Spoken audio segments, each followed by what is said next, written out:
Hello, everyone, and welcome to my behavior intervention project called the Tone Intervention, designed by me, Majay Smith, and top fitness and health experts. TONE is an acronym that stands for Terminating Obesity Through Nutrition and Exercise. Without further ado, let's get right into it. First, let's start by covering the premise of what food deserts are. Low-income areas in which residents have poor access to healthy foods have been referred to as food deserts. It is known that food desert inhabitants are at a higher risk for obesity, heart disease, and high blood pressure. Because of their location, there is limited access for healthier foods and easier access for cheaper foods, which are higher in calories and increases their chances of poor health, such as fast food. When looking at the food environment, natural environment, built environment, and social environment, food deserts fall under the food environment category, as it includes elements that influence food availability and food choices to consume. And I quote, a natural environment that does not encourage physical activity and limits access to healthy foods increases obesity.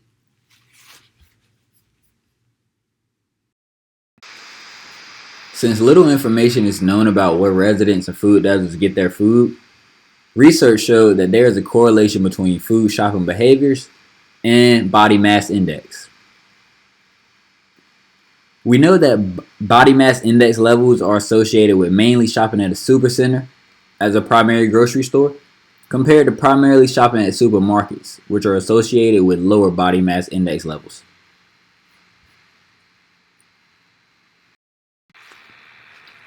While investigating the issue of obesity in food desert locations, our team of fitness experts decided to conduct interviews with members of food desert populations to examine behavioral outcomes, effective responses, sources of influence, and barriers associated with the target behavior. During the process, our team utilized the ecological model to develop interview questions for our target population. The questions are as follows. Which forms of physical activity do you enjoy? Does your family engage or encourage physical activity? Do your friends, parents, or significant other encourage you or support you to work out? Where do you work or go to school? And are there physical activity options to engage in at your school or place of work? In your community, where can you go to exercise? Do you have a way to get to an exercise site? And lastly, are you aware of local public policies that promote exercise, making it an easy choice and an achievable way of life?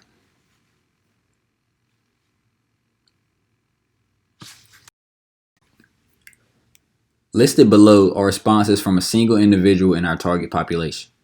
From the responses, we were able to key in on outcomes of the problem.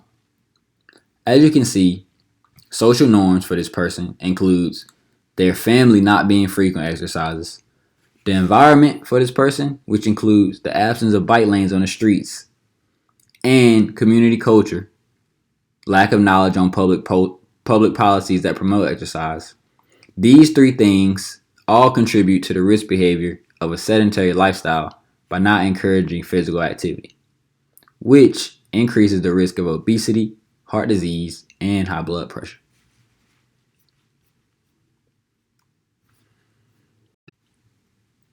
Predisposing factors are those that put someone at risk of developing a problem. In our case, this includes obesity, heart disease, and high blood pressure. From our responses, we saw that these factors included limited access to engage in physical activity, social norms that do not prioritize physical activity, and a lack of knowledge on local public policies that promote physical activity. After analyzing the interviews and responses, we were able to build a foundation for our intervention, beginning with identifying our focus behavior and specifying our target audience.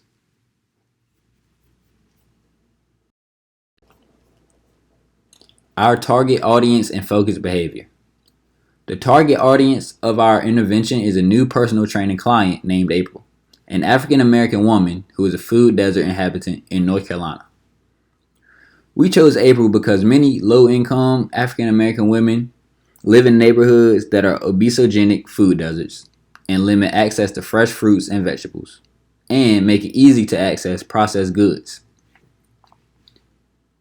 The specific focused behavior for our intervention is encouraging her to engage in physical activity by way of weightlifting and conditioning for 1 hour, 5 times per week, Monday through Friday, and promote better nutrition by reading food labels to avoid high fat and high sugar foods. As we continue to work to build our intervention, we researched past successful interventions along the way. In 2018, the Department of Public Health Sciences at Clemson University and the School of Public Health at the University of South Carolina performed the Faithful Families Cooking and Eating Smart and Moving for Health intervention. This showed that a social ecological approach can be effective at increasing and improving healthy behaviors among individuals and addressing community level factors in low income rural communities. This specific intervention was successful through a significant increase of perception of food security, an increase in self-efficacy through physical activity and healthy eating, and instilling cooking confidence. What we learned from this source is that communities with poor food literacy, which is what we see in food deserts, need more than just education to improve eating behaviors.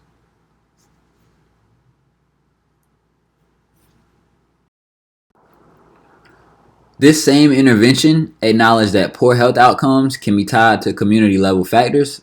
So in our case, this would be the absence of bike lanes, and individual behaviors such as sedentary lifestyles, eating large portion sizes, and eating high-calorie fast food can contribute to the problem of obesity.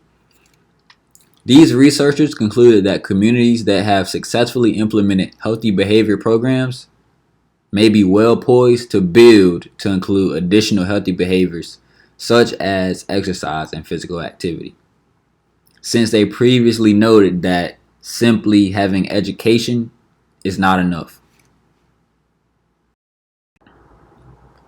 We decided to use the social cognitive theory as it aligns with our health behavior.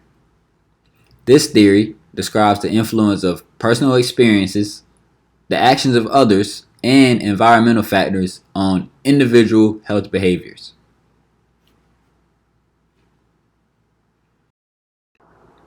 For the social cognitive theory, there are 3 main categories that many constructs are often grouped into. These include personal cognitive factors, socioeconomic factors, and behavioral factors. Personal cognitive factors refers to a person's ability to monitor and reflect upon their own behavior. Socioeconomic factors are influences from the physical environment that either support or discourage engaging in a specific behavior. Behavioral factors involve health behaviors that either improve or lower an individual's health. We do a lot of things because of social pressures to do what is normal or socially acceptable. This can even be in the form of eating behaviors and exercise behaviors, which is why we chose this theory to align with our health intervention. With this in mind, we plan to address 4 main constructs of the social cognitive theory through our intervention. These 4 constructs are self-efficacy, self-control, intention, and behavioral capacity. The tone intervention uses self-efficacy through physical activity and better nutritional choices. The tone program uses self-control through engaging with food labels to avoid high fat and high sugar foods.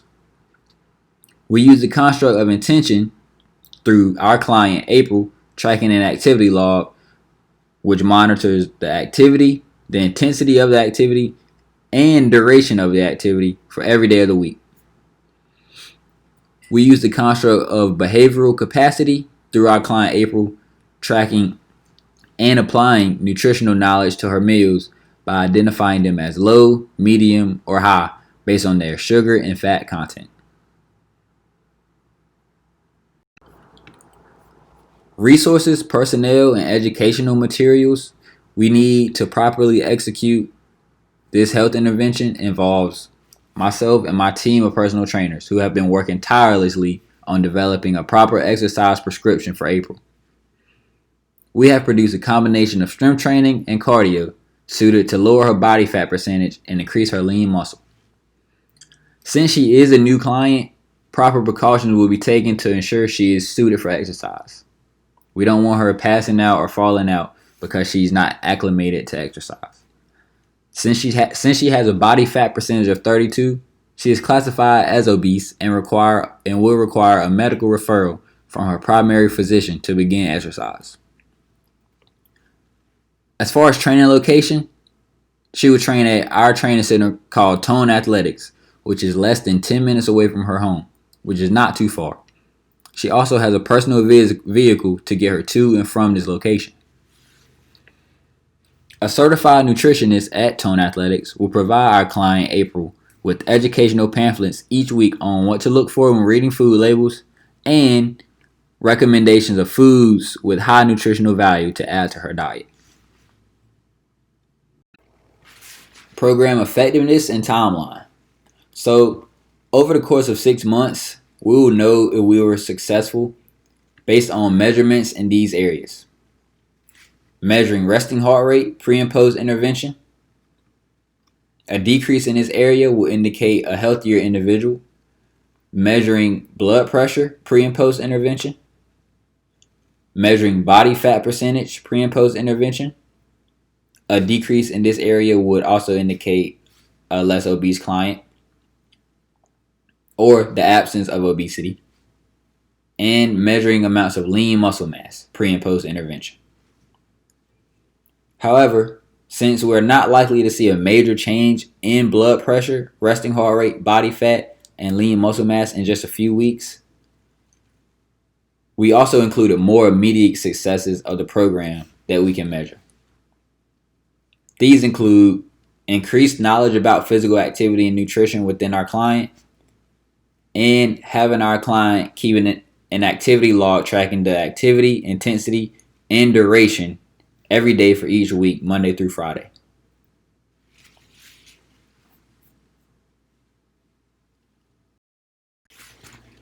And here you will find the references we use and the research that was used to properly build our health intervention. Thank you guys for watching.